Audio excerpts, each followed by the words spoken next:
Millions of freed African Americans exercised their right to vote after the Civil War, and they voted for black legislators who began to fill local and national offices. Breaking down the extraordinary racial barrier that had for so long defined the political culture of the United States, and creating in the middle of the South a population of people, of voters, who would be voting in their own interest, voting to protect themselves in this extraordinarily hostile environment, is in fact a revolutionary accomplishment in such short a time after the war.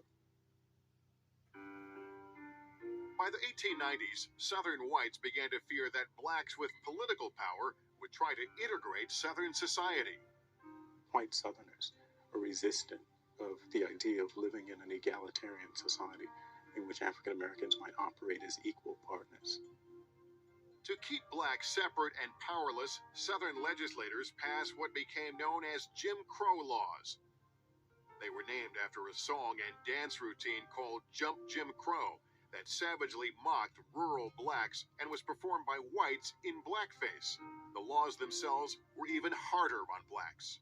They encode white supremacy through the enactment of segregation statutes, taking the vote away from African Americans, all sorts of things that are designed to subordinate black people, to establish a place for black people that they know, in a sense, to choreograph race relations. Lawmakers could not violate the 15th Amendment, which prohibited states from denying anyone the right to vote because of race. So they devised obstacles that blacks could not overcome. States passed laws requiring voters to pay a tax or to prove that they owned $500 worth of property. Other laws required people to pass literacy tests before they could cast a ballot.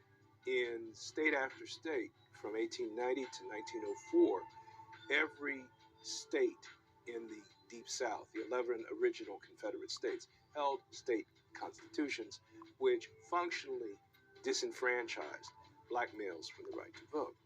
But the Southern states made sure there were loopholes in these new laws for whites. One, called the Grandfather Clause, allowed whites to bypass the poll tax and literacy tests. The law said if their grandfather had voted, then they could vote. At the time, no black in the South had a grandfather who had voted. It was a gradual decision to obliterate the constitutional rights of millions of American citizens because of the color of their skin. And yet, it was a conscious decision the majority of white Southerners made because they had the power to do it. The Jim Crow laws ensured that the promise of Reconstruction remained unfulfilled in the South for decades to come.